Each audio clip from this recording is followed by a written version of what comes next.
Əbədi nura eşq olsun. Amin. Salam, hər vaxtınız xeyir olsun, hörmətli izləyicilər. Hər birinizi xoş gördük. Növbəti söhbətimizə başlayıram və ilk olaraq körpələrə üz tuturam, onlara bir-iki sual hazırlamışam.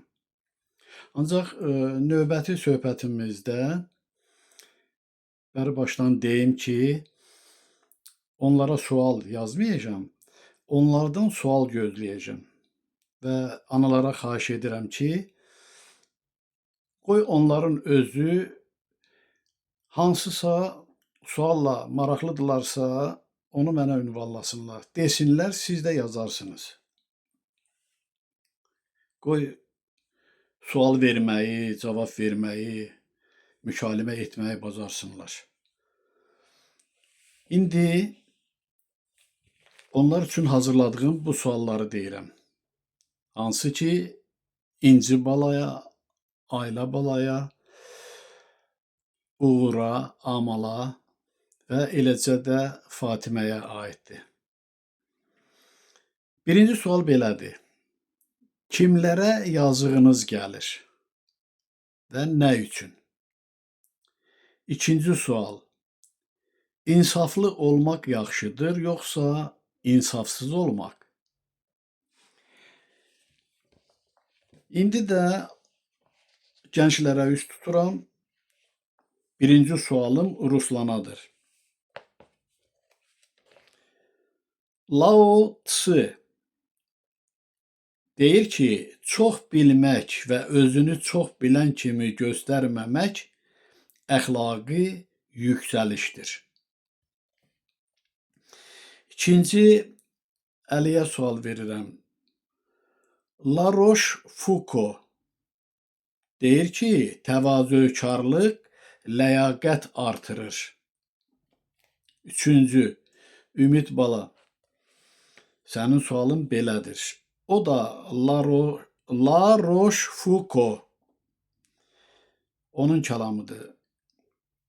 İnsanın əsl ləyaqətinin əlaməti odur ki, hətta paxıllığını çəkənlər də onu tərifləməyə məcburdurlar. Və mən də sizlərə onu tövsiyə edirəm. Həmişə də bu fikirdə olmuşam ki, bizlər elə davranmalıyıq, elə danışmalıyıq ki, bizi sevməyənlər də hesablaşmalı olsunlar. Yəni, bizim haqq yolunda olmağımız davranışımızdan, danışığımızdan bəlli olsun. Bunu nümayişkaranə yox, sadəliklə həyata keçirmək lazımdır. Dördüncü, Teyyub bala, Rey Mikola deyir ki, pis adamlar arasında olmaqdansa tək qalmaq yaxşıdır. Sadiq bala, Montesquieu, birinci səfərdir bu adları eşidirəm. Deyir ki, bir nəfərə edilən ədalətsizlik hamı üçün təhlükəlidir. Altıncı, Aysu bala, Əlişir Nəvai deyir ki, əgər insan oğlusansa, bu mənanı yaxşı bil. Öz xalqının qayğısına qalmayan insan deyil. Nəhayət, Aylin bala, Jack London deyir ki, iradəlilik çox ecazkar şeydir. Onun vasitəsilə dağları yerindən oynatmaq mümkündür. İndi də ümumi sualı verirəm.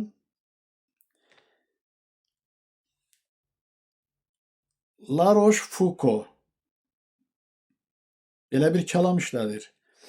Kim yüksək adı şərəflə daşıya bilmirsə, bu ad onu əsla yüksəltmir, daha da alçaldır.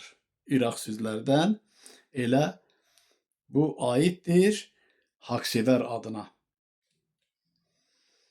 İkinci sual. Höte deyir ki, insan özünü heç də sehr vasitəsilə deyil, hərəkətləri, yəni salih əməlləri vasitəsilə dərk edə bilər. Mən əlavə etmişəm salih əməlləri. Yəni ki, başqa cür pərakəndə halda deyək də, yaxşılıq, pislik hərəkətlərlə insan özünü dərk edə bilməz. Salih əməllilər özünü dərk edə bilər. O da necə dərk edə bilər? Bunun cavabı sizdədir. Yəni ki, nə üçün salih əməllilər özlərini dərk edə bilərlər? Üçüncü sual. Konenkov deyir, xəyal həmişə qanadlıdır. O, zamanı ötüb keçir. Mən xəyallar barədə çox danışmışam da ki, dünyanın, həyatın elə əsas özülü xəyal etmədir. Xəyal həmişə qanadlıdır. O zamanı ötüb keçir. Bu barədə xahiş edirəm fikirlərinizi bildirin. Mən dünən demək sizə yeni söz bəşəri dildə yazdırmamışam deyəsən. Unuduram da, məni üzrlü hesab edin. Bugün ikisini deyirəm. Birini demişdim. Həyat cəmlən deməkdir. Bu yadımdadır. İkinci, park. Park yonə deməkdir. Birində əlavə deyim, sonraki çıxışda üçüncünü deyərəm. Hədiyyə sözüdür. Bəşəri dildə haybi deməkdir. Və onu da soruşum ki, xahiş edirəm fikrinizi bildirin də. Bəşəri dilə önəm verirsinizmi, öyrənirsinizmi? Əvvəllər çox həvəslə yanaşırdınız. İndi yəni ki, tələsmədən bir-bir nəzərinizə çatdırıram. Eşitdiyiniz də var, bildiyiniz də var, bilmədiyiniz də var. Çalışın, öyrənin. Elə də yorucu deyil. Bir təklifim var. Zirzəmi verilişindəndir. Yazarsınız zirzəmi. Friedrich Nietzsche orada deyir ki, Tanrı öldü. Bəs indi biz nə edəcəyik? Bu başlıqdır. Yazarsınız, qulaq asarsınız. Görün, həyat barədə Nietzsche hansı fikirləri söyləyir? Dünya şöhrətli alimdir də. Ancaq ilahidən o əsas mahiyyət deyilməsə, onu söyləmək mümkün deyildir. Və orada bəzi məqamlar var ki, baxıram ki, yox. O lazımı sözü, fikri deyə bilməyibdir. Hansı ki, söhbətlərimizdə mən o barədə deyirəm, danışıram. O, əsasən maddiyyat baxımından yanaşır. Eyni zamanda da həyatın gedişatına uyğun olan fikirlər söyləyir. Hansı ki, o fikirlərlə biz mötəbər həyat tərzinin sakini ola bilmərik. Məsəl üçün, orada Allaha bağlılıq, inam, etiqad bir gerilik əlaməti kimi başa düşülür. Deyilir ki, yəni sən zamanla ayaqlaşmalısan, fəal olmalısan, güclüyə qarşı güc göstərməlisən. Mən isə o fikirlərin əleyhinəyəm. Bəli, elmi əsas götürür, mənəviyyatı əsas götürür. Ancaq bir tərəfli olaraq bu maddi dünyanın gedişatı ilə o cür düşünərək hərəkət etmək bizi heç də arzuladığımız həyat tərzinə aparıb çıxara bilməz. Sadə bir misalını deyim də. Bir kimsə naqisdir də. Bir nəfərə nalayiq bir söz deyir. Ya söyür, ya vurur. O isə o deyimə görə onun cavabını verməyi bacarmalıdır. Əgər edərsə, o nalayiq sözə qarşı nalayiq söz işlədərsə, vurulursa, vurarsa, onda naqislə o insanın nə kimi fərqi vardır? Bizim metod nəyə oxşuyur? Onun dediyinə görə dinə bağlananlar aciz adamlara çevrilirlər. Elə bil ki, xilas yolunu bu mif adlanan, yəni ki, belə deyək də, xülyalarda axtarırlar insanlar. Onu qeyri-həqiqət kimi qiymətləndirirlər. Yəni, əgər Allah adamı olarsa, o döyülsə də, söyülsə də öz mövqeyini itirməməlidir və bununla da zəifləyirlər, güclülər də onların üzərinə ayaq qalırlar. Amma başqa metod var axı. Görürsünüz, bizim söhbətlərdə elm də yüksək qiymətləndirilir, elmə də diqqət yetirilir. Ayıq-sayıqlığa sizləri mən səsləyirəm. Ondan sonra insanlığın bərpası olduqca vacibdir. Mənəvi dəyərləri biz geri qaytarmalıyıq, itirilənlərin hamısını bərpa etməliyik və sağlam bir qüvvə kimi doğmalıq prinsipi ilə birlik yaradıb gələcəyə doğru addımlamalıyıq. Onsuz da həyat korlanıb da, çürüyür, getdikcə çürüyür. Biz niyə çürüməliyik və yaxud da ki, əgər onlar kimi davranardıqsa, onda niyə haqq-sevər adlanırdıq ki? Demək, biz müsbət keyfiyyətlərimizlə onlardan fərqlənməliyik. Ağılla, başla, ayıqlıqla, sayıqlıqla.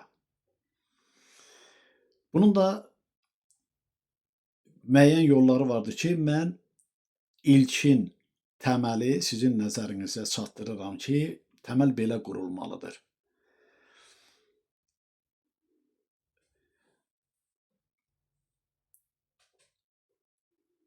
Nə isə demək istəyirdim, bir anlıq yenə yadımdan çıxdı.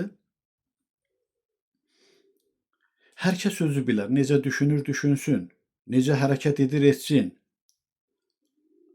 O insanlar ki, naqislik edirlər, adi hal kimi qəbul olunur və biz onlara şər qüvvələrin qulu deyirik, şər qüvvələrin təsirinə düşmüşlər deyirik.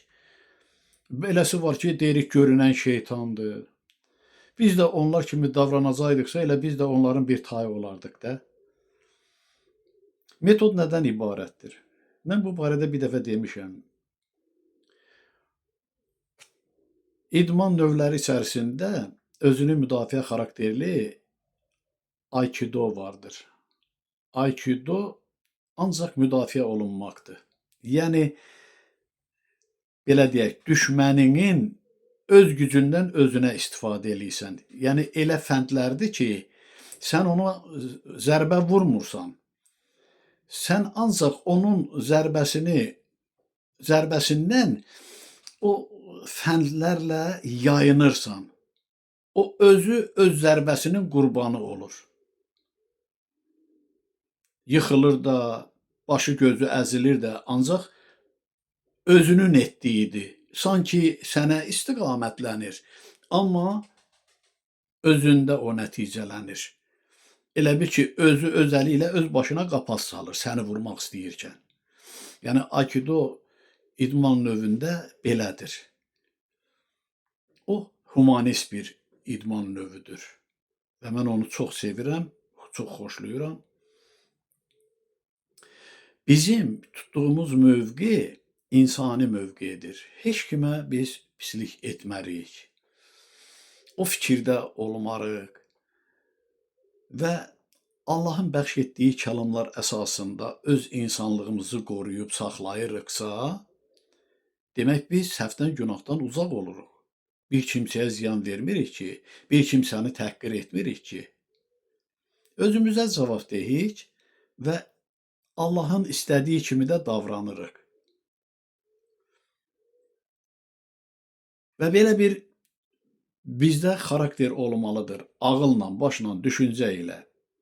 bizə qarşı nifrətli olan insan bizim o humanist davranışımızdan, mədəniyyətimizdən özü xəcalət çəkib peşman olmalıdır ki, mən niyə belə etdim? Bir dəfə edər, iki dəfə edər, üçüncü səfər onu qandıranlar var axı, görünməz qüvvələr ki, o səhv etdi, düz etmədi. Ümumi halda belə izahlandırıram ki, başa düşülsün. Toya gedirik, yas mərasiminə gedirik, işimizin, gücümüzün dalınla adi hal kimi, elə deyilmi?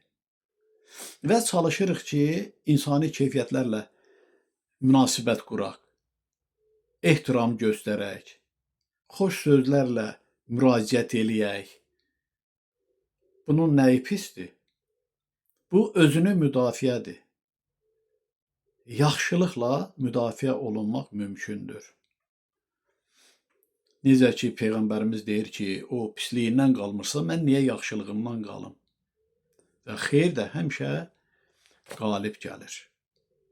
İndi qulaq asarsınız istəsəniz, görün orada nələrdən söhbət gedir və bizim danışıqlarımızla, söhbətlərimizlə uyğunlaşdırın o söhbəti.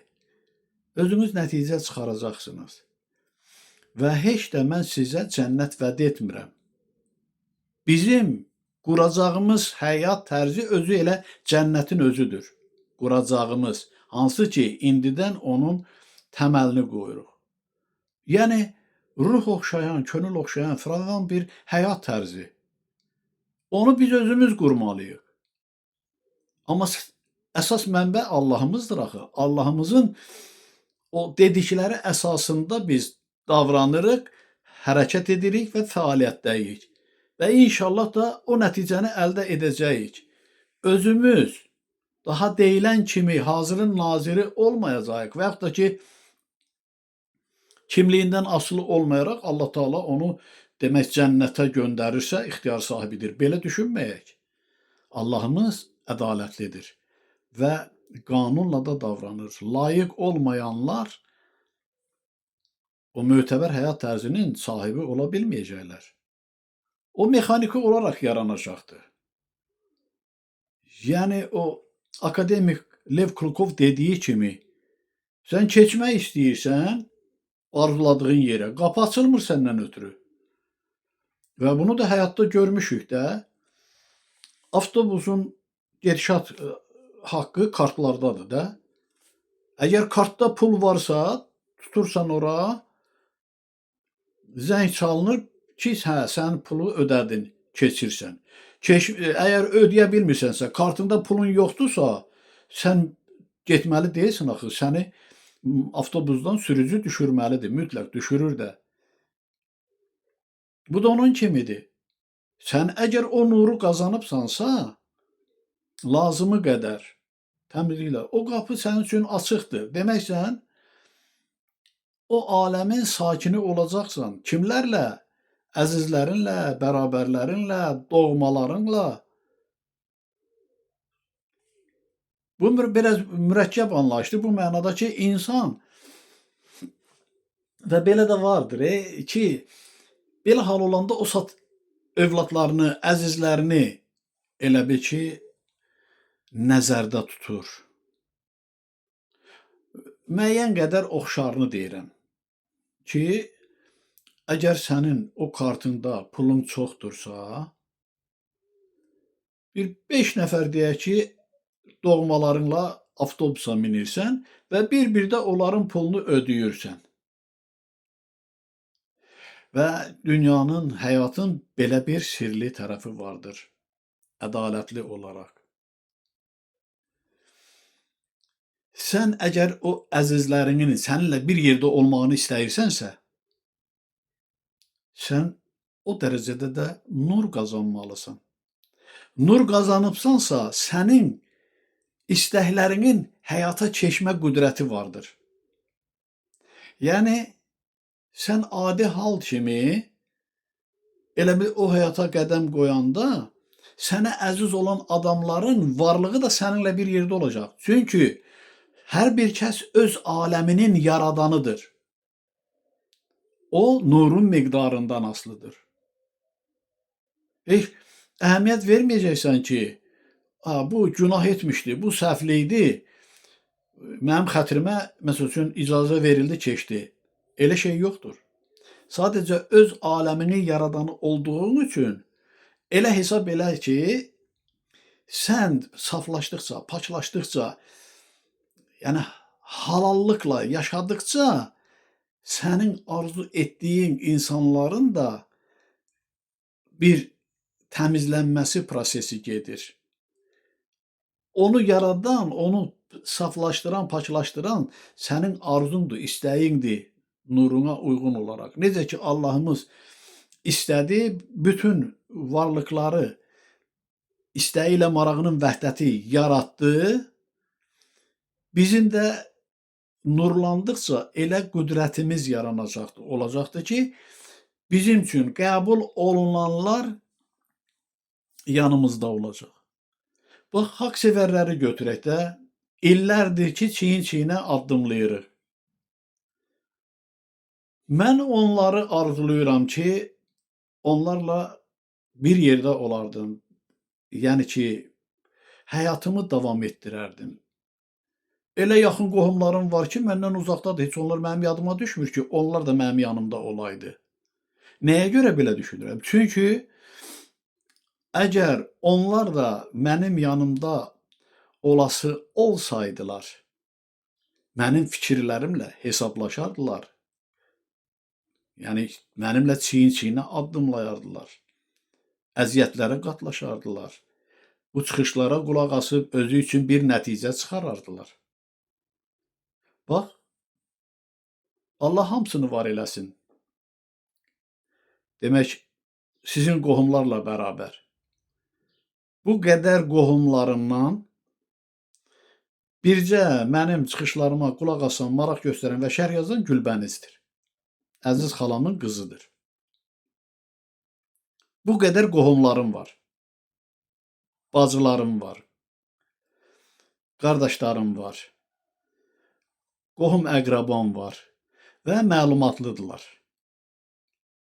Bircə maraq göstərən Gülbəniz xanımdır. Özünüz görürsünüz, bu haqq işidir. Nahaq yerdən heç kəsi mən istəmərəm.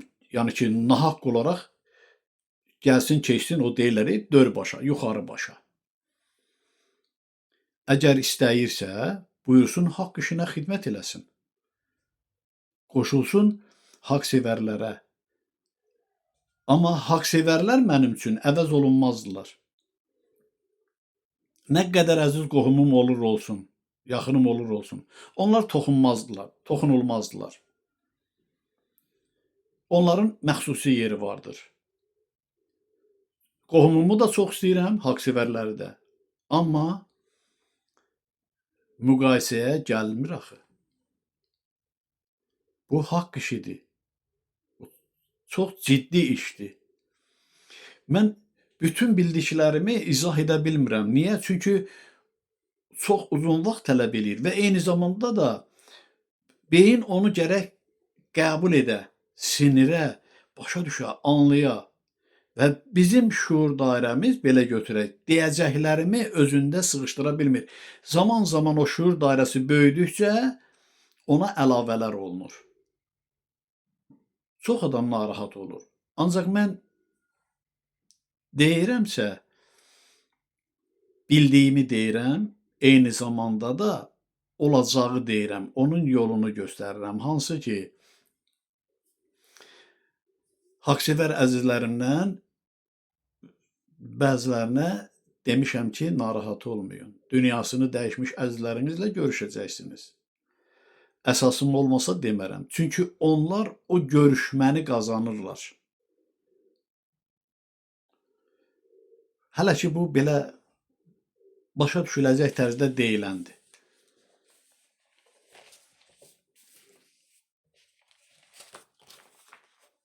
İndidən uşaqları hazırlayın. Sabahın çıxışında deyəcəm və məlumatlısınız. Qoy, birinci günə kimi nə kimi sualları var, mənim üçün hazırlasınlar. Amma indi isə sabaha qədər, belə deyək də, onlara ünvanladığım o sualların cavabını versinlər, siz də qeyd eləyərsiniz.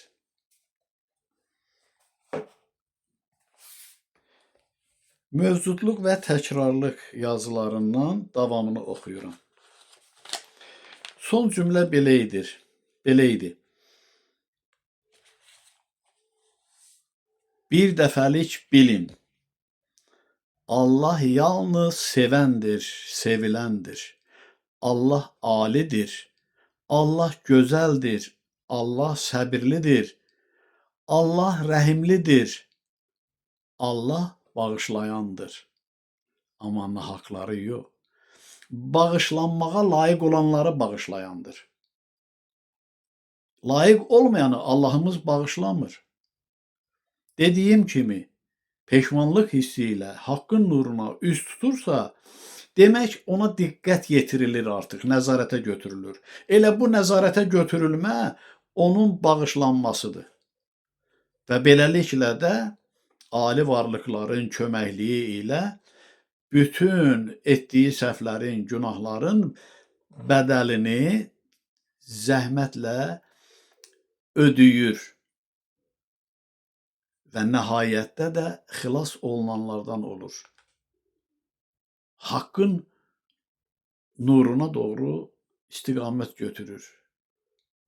Pillələrlə inkişaf mərhələlərini adlayır və nəhayətdə Allahımıza qovuşur. Allahımıza qovuşmayan bir varlıq yoxdur. Gec-tez qovuşmalıdır, mütləq. Bunun da böyük əhəmiyyəti vardır. İndiyə qədər dövrü təkrarlıqda yaşamış insanlar bizim üçün ölmüşlərə, ölənlər üçün isə yaşayanlara çevriliblər. Hər iki anlamda onlar bizim xəyalımızda yaşayırlar. İnsanları ən çox düşündürən onların ölümdən sonraki həyatıdır. İndiyə qədər bu sualın cavabı müəmmalı qalıbdır.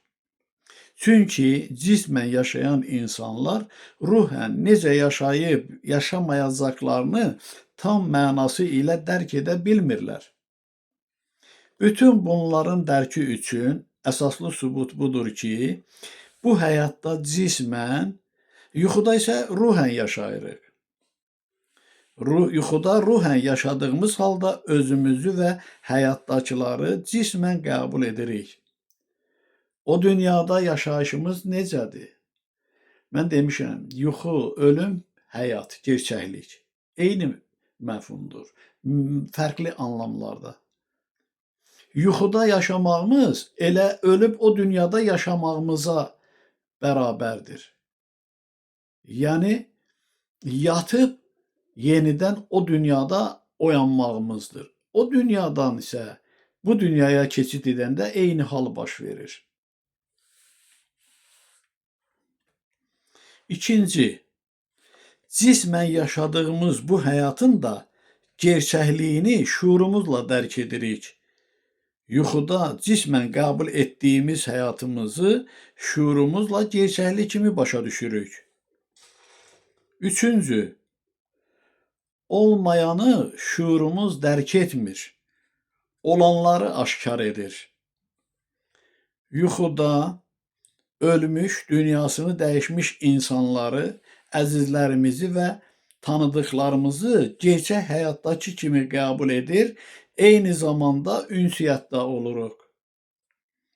Dördüncü, ölənlərin ruhən yaşamasına inanır, onların qəbri önündə and içir və ehtiramla yad edirik. Şuurumuzla özümüzdə inam hissini yaşadırıq. Beşinci, elm, texnikanın müəyyən dərəcədə inkişaf etmiş hal-hazırki dövründə foto şəkillərdə ruhəvi insanların aşkarlığı, müxtəlif adamların onları görməsi, hətta təmasda və ünsiyyətdə olması heç də gizlin deyil. Altıncı, şuur vasitəsi ilə keçmişlərimizdən məlumatlar almaqla elm, texnika özünə müvafiq inkişaf tapmışdır. 7-ci. Cisim ruhsuz, ruhlar isə cisimsiz təzahür etməyir. Ən sadə bir misal, şuur beyin kütləsi ilə ruh cismimizlə yaşayır, yaradır və yenidən yaranır. Yəni bu varlıqlar bir-biri ilə nisbətən fərqlənsə də biri-birinin eynidir, əvəz edicisidir. Odur ki, bizim üçün ruhən qəbul olunan ölmüş insanlar bir-birlərinə cismən görünürlər. Eyni zamanda onlar da bizi ruhən qəbul edirlər. Çünki bizim təmasımız ruhən olur. Bu iki anlam biri-birini əks etdirən, lakin fərqli görünən eyni varlıqdır. Bir daha açıram. O dünyanın sakinləri, yəni bizim üçün ölmüş hesab olunan insanlar, eynilə bizim kimi yaşayırlar. Bizimlə ruhən təmasda olan bu insanlar paralel həyat adlandırdığımız o dünyanın sakinləridirlər. Biz özümüzü cismən, onları isə ruhən qəbul edirik. Onlar da özlərini cismən, bizi ruhən qəbul edirlər. Qarşı-qarşıya durmuş iki güzgü kimi biri-birimizi əks etdiririk. Hər bir dövr sonsuz sayda biri-birini əks etdirən dünyalardan ibarətdir. Cisimlə ruh bir-birini əks etdirən varlıq olduğu kimi, bu dünyalar da biri-birinin əksidir və həm də eynidir. Paralel dünyaların fərqi isə insanların şuurunun inkişaf tərzindədir. Bu dünyaların sakinləri olan insanlar ümum bəşəri fikirləri ilə müxtəlif inkişaf tərzində olur. Hər bir dünyanın insanları talelərini özləri həll edirlər. Fikir verdinizmi? Deyirlər, tale yazan Allahımızdır. Əlbəttə ki, mənbə Allahımızdır. Ancaq bir də deyirəm, hər bir dünyanın insanları talələrini özləri həll edirlər. Bunu yaddan çıxarmayın. Düşünürlər ki, Allah ona yaxşı tale yazıb, mənə pis tale yazıb. Və yaxud da başqalarını fərqləndirirlər. Dünyasını dəyişmiş insanlar içərisində kamilliyə, həyatın dərkinə can atanlar, islah olunanlar, ilahi varlıqlar tərəfindən nəzarətə götürülərək, mərhələ-mərhələ dünyalar dəyişərək, tərəqqi ilə həyat məktəbini, yəni bu dünyanı tərk edərək müqəddəs əbədiyyət sakinləri cərgəsinə qoşulurlar. Şuurun yüksək inkişafı ilə İnsan bizim üçün qeyri-adi görünən qabiliyyətlərə malik olurlar. Beləliklə, kamilliyə doğru inkişafda olan insanlarda ilahiləşmə prosesi başlayır. Və anadan doğulandan biz paralel dünyalar yaşaya-yaşaya indiki məqama gəlib çatmışıq. Həm qabiliyyətimiz artıb, həm düşüncəmiz, savadımız artıbdır. Yəni, yeni doğulan uşaqla müqayisədə, görürsünüzmü? Hər an, hər məqam, hər saniyə özü bir aləmdir, bir dünyadır, biri-birinə paralel olaraq. Belə dəyişir, oxşar şəkildə formalaşır. Şuura uyğun olaraq taleyimiz də belədir. Taleyimiz bizim düşüncəmizdən asılıdır. Mən də sizə deyirəm, əgər xoş, firavan həyat arzulayırıqsa, gərək biz zəhmət çəkək. Bizim zəhmətimiz nədən ibarətdir? Birinci, özümüzlə mübarizədir. İkinci, pisliklərə qarşı yaxşılıqla mübarizədir. Üçüncü də ki, taleyimizin formalaşması üçün həm maddi, həm mənəvi baxımdan formalaşmağımızdır. Yəni insani dəyərləri, keyfiyyətləri bərpa etməklə insanlığımızı qoruyub saxlamalıyıq ki, arzuladığımız həyat tərzinə sahib olaq. Bu da kimdən asılıdır? Demək, bizim özümüzdən asılıdır. Taleyimizi biz özümüz həll edirik. Yəni, yaxşı işlərimizlə yaxşı aləmin, dünyanın yaranmasına səbəbkar oluruq. O aləm hər birimizə aiddir. Hər bir fərdin aləmi o biri fərdin aləmindən fərqlənir bir oxşarlıqla. Amma biz elə başa düşürük ki, bizim aləmimiz elə bir dənə aləmdir. Xeyr. Bu aləm bizim hər birimizdə ağlımıza uyğun formalaşır, quruluş alır. Allahımız vahiddir. Ağlı ilə bir yerdə, nuru ilə, elə deyilmi? Amma nə qədər yaratdığı vardır və o nurundan, o ağlından hər bir yaratdığına pay düşüb. Və hərəmiz də özümüzə münasib xarakteri xüsusiyyətə malikik. Göründü, oxşar görünən bir mənbədən bəhrələnən insanlar biri-biriləri ilə necə hiss olunmaz dərəcədə fərqlənirlər və nəhayətdə də hiss olunur ki, xarakterə görə bir-birimizdən belə bu cür fərqlənirik. Bax, o aləmlərin biri-birindən fərqli olması da bu cürdür. Özünü kamil insan hesab edib, kamillikdən uzaq düşənlər isə tənəzzülə uğrayaraq getdikcə əzaif varlıqlara çevrilirlər. Nə üçün? Həyat anlamından uzaq düşənlər, yəni həyat fəlsəfəsini bilməyənlər, lazımı dərəcədə, kifayət qədər bilməyənlər, yəni kamilliyə doğru can atmayanlar hər nəyin bahasına olursa olsun öz həyat şəraitini yaxşılaşdırmağa, marağını təmin etməyə, ehtirasını söndürməyə cəhd göstərirlər. Belə olduqda onlar xeyirxah məqsədlərdən çox bədxah işlərə daha da meyllənirlər. Şuur ilahi varlıqlarla təmasda olanda inkişaf edir.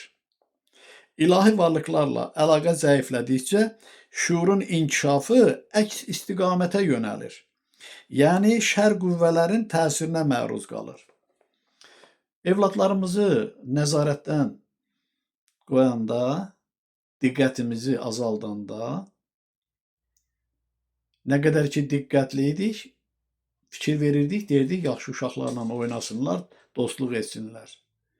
Amma nəzərdən qaçanda, heç özləri də bilmədən təsirə düşərək hər hansı bir pis uşağın təsiri altına düşür və onunla yoldaşlıq eləməyə başlayır. Azmı olub belə hadisələr ki, ailə üçün bədbəxtliklər gətiriblər? Şər qüvvələrə meyllənmək də belədir. Şər qüvvələrə meyllənənlər özləri də bilmədən onların qüvvəsini artırırlar. Sadə bir misal. İnsan təmiz havada özünü gümrah hiss edir. Dağ havası, sərin bulaq suyu olduqca adama xoş gəlir. Xoş gəldikcə də daha çox, daha dərindən nəfəs alırsan.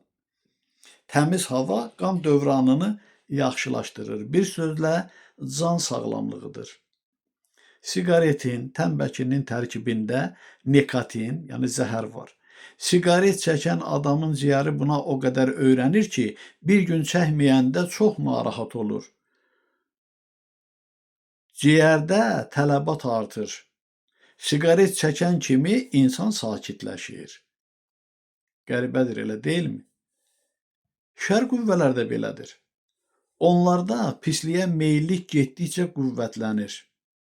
Odur ki, onlar öz mənfur xüsusiyyətləri ilə insanlara təsir göstərərək pis insanların sayını artırmağa cəhd edirlər.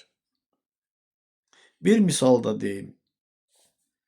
Yadıma düşmüşkən deyim, deyirlər ki, cəhənnəmə gedən özünə yoldaş axtarır. Bəli, şər qüvvələr də belə özlərinə yoldaş axtarırlar ki, onların tərəfi genişlənsin də, çoxalsın.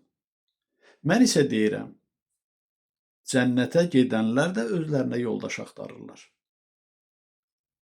Bir fikir verin. Çox güman ki, bu söhbəti eşitməyibsiniz də. Cəhənnəmə gedən özünə yoldaş axtarır sözünü eşidibsiniz, amma cənnətə gedən də özünə yoldaş axtarır fikrini mənə belə gəlir ki, indiyə qədər eşitməyibsiniz. Şər qüvvələr öz təsirini göstərir. Eyni zamanda haqsevər də haqsevərlərin çoxalmasını istəyir. Bir nəfər elə bil ki, meyl edəndə ona böyük məhəbbətlə münasibət bəsləyirlər ki, çox şükür, qoy bir nəfər də artsın, cərgəmiz genişlənsin. Doğmalıq hissi ilə münasibət bəsləyirlər və bunun da şahidi özünüz olubsunuz. Kimsə, deyək, bizim cərgəmizə ailə tərkibinə daxil olursa, qoşulursa, biz ona böyük hörmət və ehtiramla yanaşırıq. Və eləcə də başqa cəmiyyətlərdə də görmüşəm mən. İsa sevərlər cəmiyyətləri vardı. Mən maraq üçün 2 dəfə getdim ora. 50'lər deyirlər, Ptidesiatniki deyirlər, nə deyirlər, belə. Adventistlər var onlarda. Mən ora gedəndə mənə elə hörmət göstərdilər, sanki mən elə ölkənin baş rəhbəriyəm. Tək mənə yox, məndən qeyriləri kim olur olsun ora üz tuturlarsa, onlar çox ehtiramla yanaşırlar. Hansı ki, onlar haqq adamlarıdır, məsum insanlardır. Onlar ümidlə yaşayırlar, ümidlə o cəmiyyətə gedib gəlirlər. Amma onların xəbəri yoxdur ki, o cəmiyyətin yaşaması üçün görünməz qüvvələr var ki, məqsədli şəkildə o cəmiyyətləri saxlayırlar, eyni zamanda genişləndirirlər və nəzarətdən də qoymurlar. Heç də orada xoş məqsəd yoxdur. Amma o insanlar ki var orada, onların qəlbi Allahla döyünür, yaxşı insanlardır və istəyirlər ki, ətrafları genişlənsin. Mən onlara heç də pis demərəm. Sadəcə onların bilmədiyi bir gizlin, təsir edici qüvvələr var. İndi nə bilim, nə dərəcədə insanlar onu başa düşüb, ayılacaqlar və oradan uzaqlaşmağa da imkan vermirlər. Elə bil ki, hörümçək toruna düşən bir canlı kimi.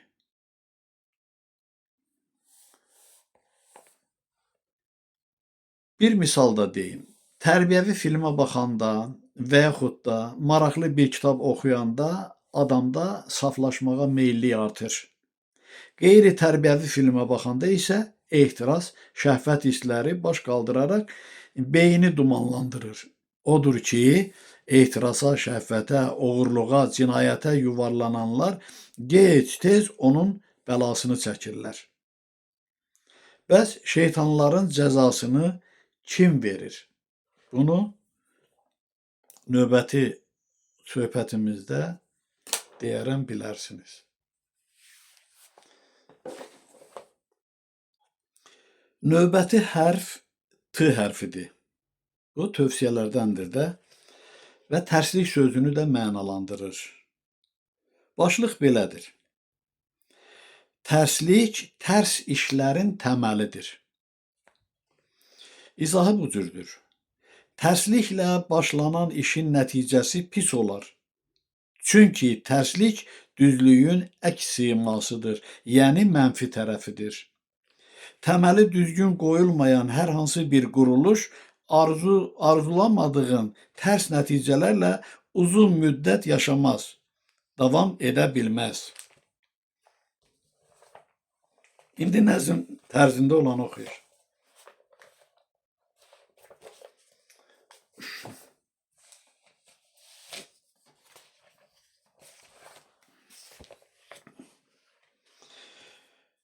Başlığı birdə oxuyuram. Tərslik tərs işlərin təməlidir.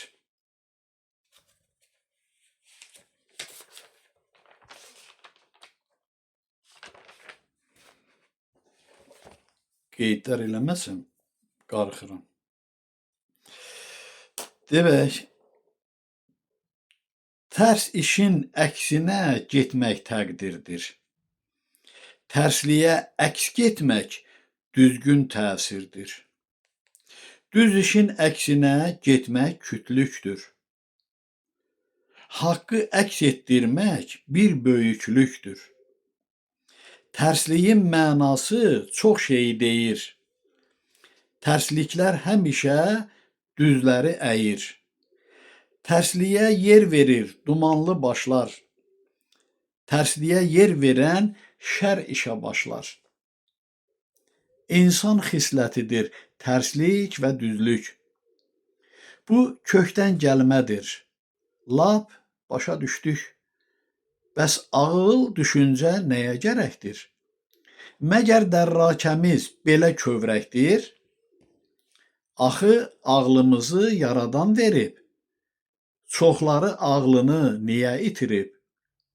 Ağıl yerindədir, başlar paslanıb. Başı qorumurlar, odur pas atıb. İndi paslı başlar fəallaşıblar. Üz çevirib haqla vidalaşıblar. Haqdan uzaq düşən mütləq şərləşir. Allahdan ayrılan şərlə birləşir. Tərslik eləməyin axırı budur. İnsan məxluq olub, haqqı unudur. Mənliyi qorumaq müşkülə dönüb. Elə vaxtdır, sanki insanlıq ölüb. Ən cüzi səhvlərdən törəyir bunlar. İnsanlar nə üçün belə oldular? Dərindən düşünə bilmirik deyən. Görən insanlığı nələrdir əyən? Əmmalar nə çoxdur, hansını deyim? Təkcə yaradana qalıb ümidim. Xoş gün görənmərik azmışlar ilə. Harın nərlər kimi qızmışlar ilə.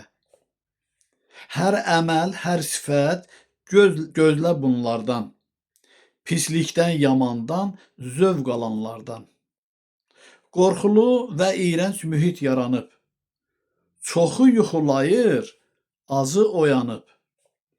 Oyanmış bilməyir necə davransın. Necə danışsın ki, nadanlar qansın. Nadanı qandırmaq asan deyildir. Allah qandıranmır, gör neçə ildir. Tərslər tərsliyində, şeytan işində. Yaman yamanlıqla öz vərdişində. Allahı sevənlər cəhd eyləyirlər ki, halallıq olsun, düzəlsin işlər. Bunun üçün şuurda dönüş gərəkdir. Bu fikir ağıllı, təqdir istəkdir. Şuurda inqilab olmasa əgər, insanlıq məhv olar, bu aləm çökər. Görünən gedişat göstərir bunu. Şərin əməlinin puç olduğunu. Şeytanın ardınca getmək yaramaz. Şeytanın ardınca gedən bay olmaz. Qanuna zidd olan görün nə varsa, siz qəbul etməyin, xoşdur, yox olsa. Hər sözə, əmələ diqqət eləyək. Pis kimə lazımdır? Yaxşını seçək. İxtiyar verməyək heç bir bədxaha. Niyə bais olsun səhvə, günaha? Ey məni eşidən, sənə deyirəm. Olur ki, düzləri mən də əyirəm. Bəli, bu yanlışın özü xətadır. Bunu bilərəkdən edən murdardır. Günahı çiynimdə daşıyıram mən. Bil, artıq deyiləm mən də heç kimdən. Özüm qabaqdayam, haqqa üz tutaq. Gedək nura doğru, pisi unudaq. Yaxşı əməllərlə yarışaq hərdəm. Xoşdur birliyimiz, olarsa möhkəm. Çəkici bir yerə vursaq yaxşıdır. Şərdən uzaq olun, sizi çaşdırır. Birliyi qoruyun hər bir vəch ilə. Saf aləm qurulsun, qoy fərəh ilə. Hər parlaq görünən qızıl deyildir. Kim elə düşünsə, əqlən əlildir. Sınaqlar sizləri edəcək mətin. Çox faydası vardır saf əziyyətin. Haram əziyyətdən fayda görməzsiz. Halal olan nəsə götürənməzsiz. Haramlıq vardırsa həyat sönəcək. İnanın, dünyanın çarxı dönəcək. Bəli, haqq işidir gördüyümüz iş. Allaha xidmətdir etdiyim gərdiş. Tamlamaq istəyirəm yazılarımı. Mən əsirgəmirəm olanlarımı. Çalışıram gücüm çatdığı qədər. İstərəm həyatım getməsin hədər. Nura can atıram ciddi cəhd ilə. Nə xoşdur var olmaq həqiqət ilə. Gəlin fəda olaq həqiqət üçün. Söyləyin vardırmı bu işdən üstün? Xilas etməliyik dünyamızı biz. Dünyamız, ruhumuz qoy olsun təmiz. Allah bizimlədir, ümidvar olun. Saflıq bizim üçün bir meyar olsun. Hər addımı ataq dərklə, şuurla. Gedək gələcəyə şəslə, qürurla. Yaradan fədakar mərdləri sevir. Sınaqdan çıxanı cəsuru seçir. Dönməyək bu yoldan, irəli gedək. Yolumuz nurludur, geri dönməyək. Şükr edirəm Allahımızın varlığına.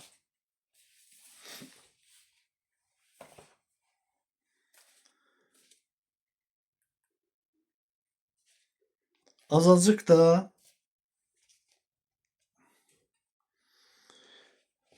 Qəyyumnamədən oxuyuram.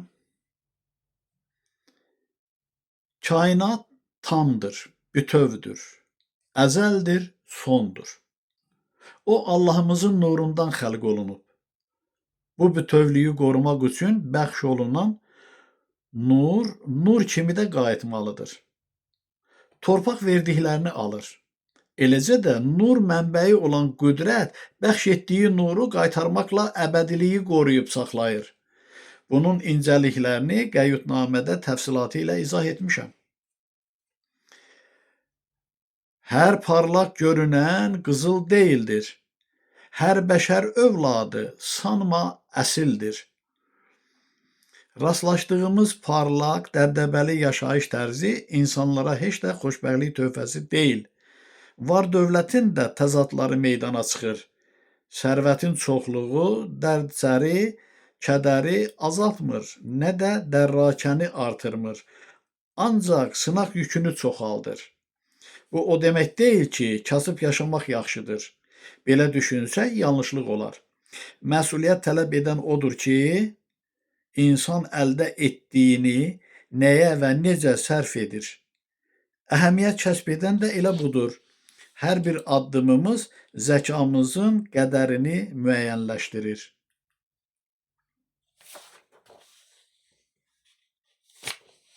Allah heç bir cəhdin qarşısına mane qoymur. Azadsan ey insan, necə istəyirsən elə də yaşa. Nəyə qadir, qabil olduğunu özün öz əməlinlə sübuta yetirəcəksən.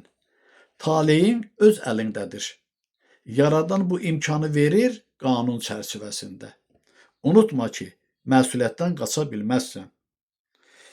Miqdarı gözləsən hər bir əməldə, peşmanlıq baş verməz heç bir əməkdə. Kim istəyər ki, əməyi zay olsun? O cümlədən də yerin göyün əbədi sahibi yol verməz ki, çəkdiyi zəhmət hədər geçsin. Odur ki, səxavətli olduğu qədər də tələbkardır o. Bir dərindən düşünün. Bizim firavan yaşamağımız üçün nə bəxş etməyib? Naşükürlük, nankorluq edən, fitnə fəsad törədən, qanlar tökən, evlər yıxan ən pis əməl sahibi insanam deyənlər deyilmi? Harama meyl edən haramxor olar. Bəsirət yumurlar, sonda xar olar.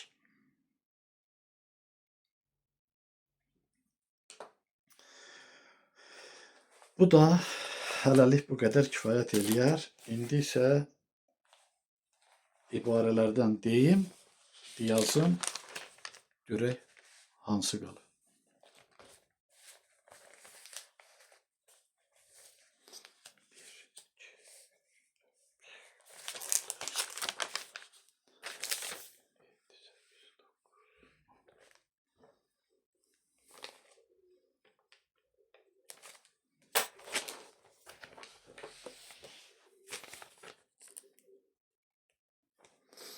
Tak.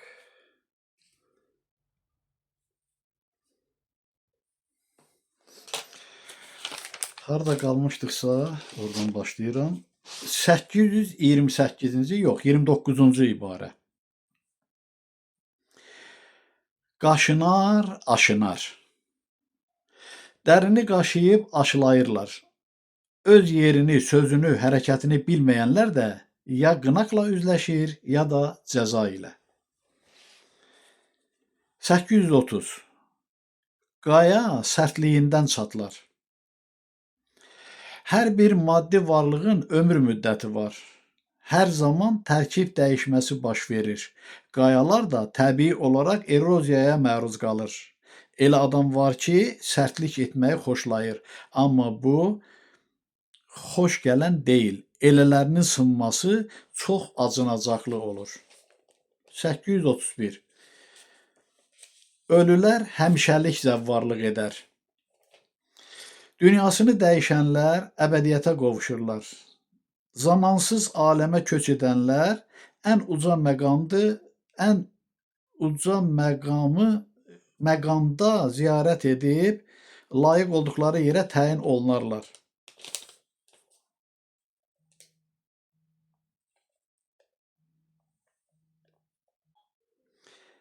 Qəbir səbir quyusudur. Səbirsiz olanlar belə qəbirdə səbr etməli olurlar. Çünki başqa nə imkanları, nə çarələri var. 833. Qəlbi dolu olan qəm yükü daşıyar. Qəlbi sevinclə dolan onu tez paylayır. Dərdlə, qəmlə yüklənənlər isə onu gizlədər. Hətta qəbir evinə özləri ilə aparırlar. Çünki qəm yükünə hər adam kömək etmir.